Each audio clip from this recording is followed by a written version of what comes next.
I'm Beverly, and I have something exciting to share with you this week. And it's been a while since I've shared this. Excuse me. So, this is the Joy Blueprint. And this week, I'm going to share with you some secrets to feeling and living an awesome life and knowing how sacred you are in this world. So often, we go through the world thinking, just another day, another dollar, I'm just here. And we float along doing the same things day in and day out. But I want to share more with you. And I believe that we are all meant to expand in some way, to grow, to change our lives. And that may be what you're feeling. And you may not even know why. But this call to change and to expand shows up in some form of feelings. And when we don't do it, when we don't heed the call, we often begin to have issues. Things in our body start to show up saying, hey, you're not listening to me. Well, let me tell you, let me make sure you listen. And then, maybe we see something in the world and we think, oh, if only things could change. Well, I don't know if you remember Michael Jackson's song, The Man in the Mirror, but that was based on Gandhi talking about how we are meant to be the change we see in the world. Remember, he said, I want to see change. Michael Jackson said, I want to see change. I'm going to start with the man in the mirror because, like I said, he's following Gandhi. We are meant to be the change that we want to see in the world. And that change, it begins in our heads, begins within our hearts, within our lives, within our families, and then within our own communities. We have to begin to be the change. And change with us starts deep, deep down. Because deep down, I know, we each know that we are more capable than what we are currently living. We know that there has to be more, and there is. There's untapped potential inside you. Life is, like I said, so much more than the routine that we live day in and day out. I believe that we are all meant to be powerful beings. And once we start to find that power, once we start to call that power back in, to embrace that power, because here's the thing, you're not afraid of failure. You're afraid of the power that's within you. Let me say that again. You're not afraid of failing.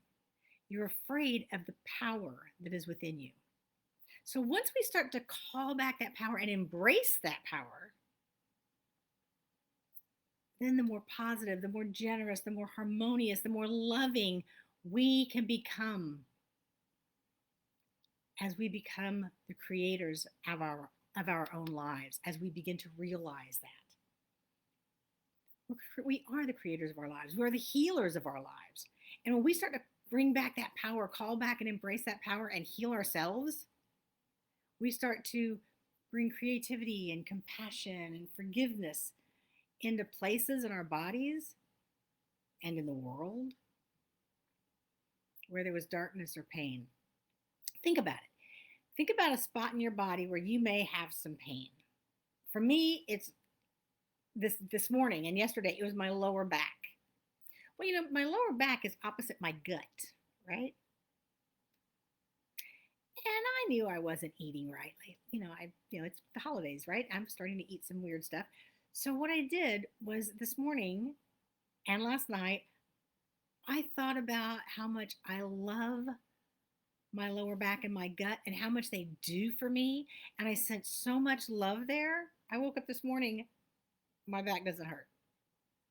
Yesterday when I got out of bed, my back hurt. My lower back hurt. It was like, oh, and every time I got up from the sofa or a chair or anything, it hurt.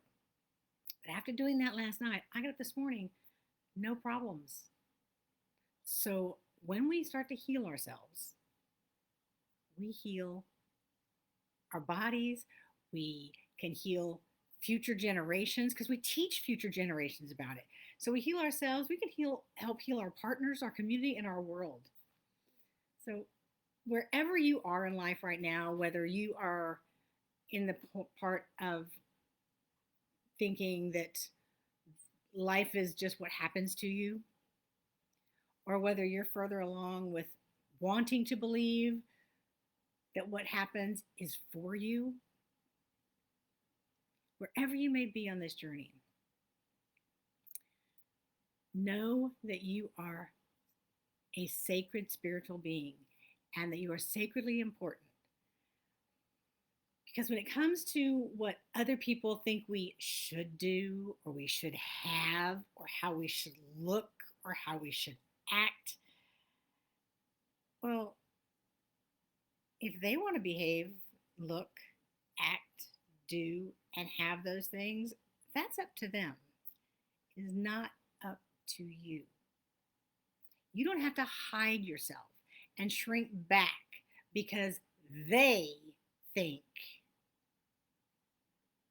that they have something more important to tell you about how you should run your life. Likewise, as I said in the beginning, when we settle for that dull routine, the same thing day in and day out, and we don't expand our minds and our hearts, we don't expand our lives, we don't create space for creativity and fun, we don't find our passions and follow those passions, and we don't follow our dreams or listen to our dreams, that's when we start believing. Oops. That's when we start believing that life is hard, that life's a struggle, that you have to work really hard to get anywhere, that you're not doing enough, that you don't deserve, that you don't measure up, that you have to prove yourself over and over and over again. Those falsities were created by parts of society generations ago, all to keep you playing small. Let me say that again. Those are all falsities and illusions created by certain parts of society generations ago to keep you playing small. And that's why I wanted to come live this week. I'm going to do this a few times this week because I want to talk to you about and let you know that I know you are sacred, that I know you are a sacred spiritual being, that you are significant and that you deserve and you can have the life you want. And I want you to embrace that. I want you to internalize that. Know that you're significant. Know that you deserve. Know that you can have the life that you want, no matter what evidence you have accumulated throughout your past to prove that you aren't deserving. You are deserving. You can have the life you want, no matter what's happened in the past. The past does not create your future.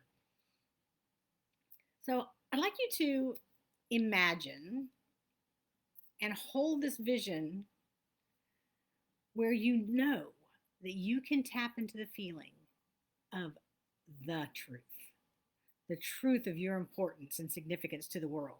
And please know that this truth is not loud in your heads. It's not loud in your head like all those other voices that are telling you you can't. The truth comes as a single voice, and it's very quiet. As it's like Elmer Fudd telling us all to be very quiet so he could hear the rabbit. It whispers to you. Very small whisper. Now imagine if you knew without a doubt the important role that you're meant to play on this earth. And that you did that by lighting up and creating a life you enjoy, a life you love. I believe that every person on this earth has a significant role to play. We're all important. No matter how good or bad we may think a person is, that's just what we think. There's nothing good or bad, but thinking makes it so. They still have an important role to play. Everybody does. We all came here to enjoy this life. And if you're not enjoying it, the only person who can change it is you. I want you to imagine how, if you felt excited and awesome every day, or at least way more than you're feeling right now, and way more than you feel any other emotions, any other feelings every day. If you knew that you were important, if you knew that you were a sacred spiritual being and that you had the power to create whatever you wanted, and you felt great and you felt confident and happy, what would your life be like? I would love you to journal on that later today. What would your life be like if you knew all that? And imagine, what would life on earth be if we all felt like that?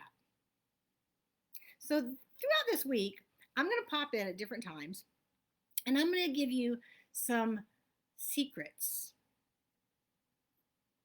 to knowing and calling back your sacred significance, your power, so that you can live an awesome, awesome life. By the way, I am much more of a teacher than ever a speaker, and so I tend to, give some information. So you might want to have a pen and paper handy near your computer whenever you start to listen to this. And of course, the replays are here in the group, so you can go back and listen to them. Or if something you want to hear again, you can fast forward to that point. Just kind of, when you do it, maybe look at whenever you're listening to it the first time, check the time so you know where it is, so it's easy to find. And I want you to know that, we can go deeper in this if you want to when it's all done. But for now, I'm going to leave you, and tomorrow, I'll be back tomorrow morning. Yeah, sometime tomorrow morning to do part 2. Talk to you later. I hope you have an absolutely wonderful day. And don't forget, go back and journal on that part about when you imagine that you have that sacredness, that you know you are a sacred spiritual being, and that you are confident and happy and excited and creative and fun. How would your life be? What would it look like? Just journal on that, because that's how you get started. Knowing where you are and knowing your dream. Think about all the daydreams that you've had throughout life, especially if you're still having daydreams. Think about your current daydreams. They're there for a reason. That's your whisper. That's your whisper. So enjoy your day. Start looking for your sacred power. Started telling yourself, reminding yourself that you are a sacred being. You are a spiritual being with tons of power, and you're ready to start using it. And I'll see you tomorrow. Bye-bye.